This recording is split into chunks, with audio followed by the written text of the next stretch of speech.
Bonjour à tous, je me réjouis de nouveau de participer, de partager avec vous la manne fraîche. Pendant un certain temps, j'ai pas pu partager parce que j'étais en Afrique, j'étais beaucoup en voyage. J'avais beaucoup de préparation, beaucoup de travail. Mais la bonne nouvelle, c'est que nous reprenons notre manne fraîche pour vous bénir. Et ce que j'ai à cœur, c'est de vous parler de la fin des temps. Et que dit la Bible?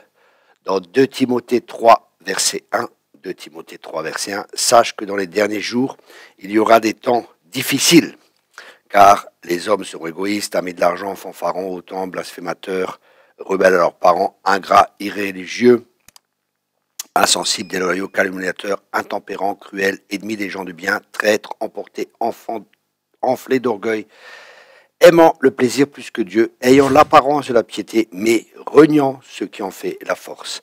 Et s'il y a différentes caractéristiques de la fin des temps, et on n'a pas besoin, même pas d'être chrétien pour voir ce qui se passe actuellement, la violence augmente, l'ingratitude augmente, les gens sont blasphémateurs, ils sont rebelles à leurs parents, ils sont irréligieux, insensibles, calomniateurs, intempérants, cruels, ennemis des gens de bien, le bien est appelé mal, le mal est appelé bien.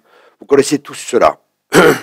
Et il est dit, sache que dans les derniers temps, et ce mot dernier temps, c'est vraiment la fin de la fin des temps. Et c'est dans les temps dans lesquels nous nous trouvons. Pour nous, il est important de prendre conscience de cela. La Bible parle de ceux qui avaient l'esprit des fils d'Isaacar, qui savaient reconnaître les temps et qui permettaient à Israël de savoir comment agir. Et pour nous, il est important de reconnaître les temps dans lesquels nous sommes pour savoir comment agir. Et nous allons voir comment agir et comment se préparer pour les temps dans lesquels nous sommes et qui vont aller en empirant. Ça, c'est pas une mauvaise nouvelle, c'est simplement une réalité.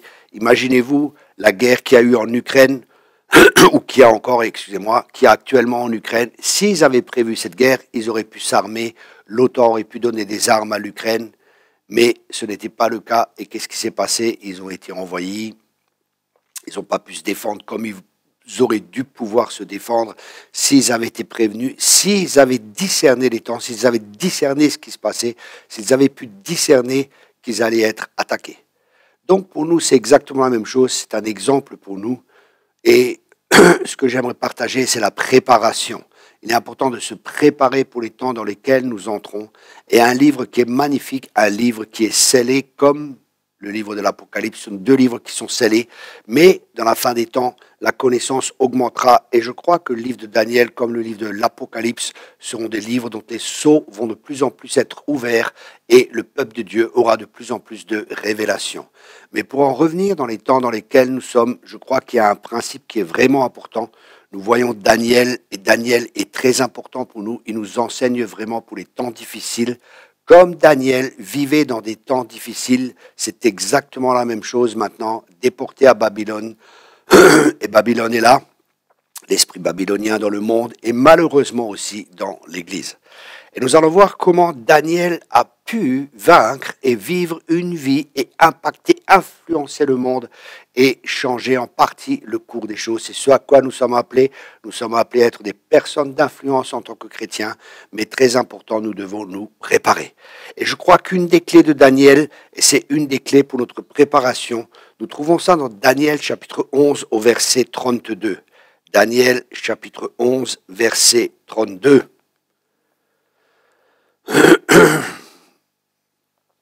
On voit tout ce qui se passe, hein. On voit au verset 32, il séduira par des flatteries les traites de l'alliance. Donc Jésus dit aussi, est-ce qu'il trouvera encore la foi dans la fin des temps? Mais là, il y a une clé vraiment pour nous. Mais ceux du peuple qui connaîtront leur Dieu agiront avec fermeté et les plus sages parmi eux donneront instruction à la multitude. Ici, nous voyons, mais ceux du peuple qui connaîtront leur Dieu agiront avec fermeté. Ces personnes peuvent agir avec fermeté parce qu'ils connaissent leur Dieu.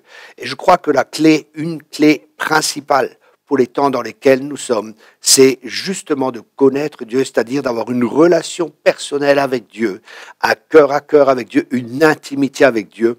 Et je discutais hier avec un ami qui fait de la relation d'aide, et il m'a dit, la plupart des gens qui avaient en relation d'aide n'ont pas de relation personnelle avec Dieu. Donc ma question aujourd'hui, as-tu une relation personnelle avec Dieu? Si ce n'est pas le cas, c'est grave, mais plus grave si nous ne faisons pas le nécessaire pour développer cette relation avec Dieu. Donc je vous encourage chacun à développer cette relation avec le Seigneur. Et c'est une relation personnelle, c'est une relation de cœur à cœur, c'est une relation où nous allons avoir des expériences avec Dieu, où Dieu va nous parler parce que Dieu est un Dieu qui parle. Et le plus grand désir du cœur de Dieu, du cœur du Père, c'est d'avoir une relation avec ses enfants. Donc je vous encourage à rechercher Dieu de tout votre cœur parce qu'il se laisse trouver par ceux qui le cherchent, mais ceux qui le cherchent de tout leur cœur. Donc ça devrait être une priorité pour nous, avoir cette relation avec Dieu. Et c'est ce à quoi je vous encourage à trouver, à développer une relation avec le Saint-Esprit, à entendre sa voix, à lire la parole, à méditer la parole, que ce livre de la loi ne s'éloigne point de ta bouche. Médite-le jour et nuit afin d'agir selon ce qui est écrit. Et c'est alors que tu auras du succès dans toutes tes entreprises. Je crois que dans la fin des temps, une église forte se lèvera et cette église sera forte. Elle marchera dans la puissance de l'Esprit de Dieu. Et je crois que la raison principale, c'est parce qu'ils ont une relation avec Dieu. Donc j'encourage chacun à prendre du temps, à développer cette relation, à mettre de côté, à trouver un endroit calme où vous pouvez vraiment être avec le Seigneur, où vous pouvez apprendre à l'écouter, apprendre à entendre sa voix et à marcher selon les directives qu'il vous donne.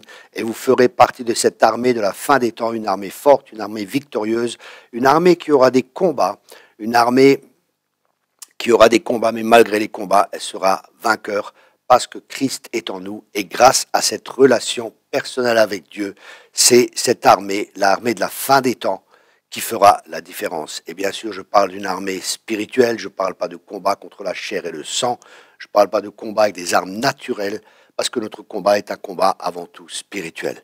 Donc, le résumé de tout cela, ayez une relation avec Dieu. Voilà, je vous encourage et je vous bénis avec l'intimité, un esprit d'intimité avec le Seigneur, un cœur à cœur avec Dieu. Je ne peux pas le faire pour vous, c'est à vous de prendre cette décision et de faire ce choix afin que vous puissiez faire partie de l'armée victorieuse de la fin des temps. Voilà la courte vidéo, la manne fraîche, qui j'espère vous a béni. Merci de partager autour de vous. Inscrivez-vous aussi à notre lettre de nouvelles. Je vais la faire prochainement avec une vidéo qui sera là aussi pour vous édifier, pour vous encourager, car nous avons besoin d'encouragement dans les temps dans lesquels nous sommes. Voilà, soyez tous abondamment bénis. Je vous souhaite une bonne semaine et à la semaine prochaine, la prochaine manne fraîche.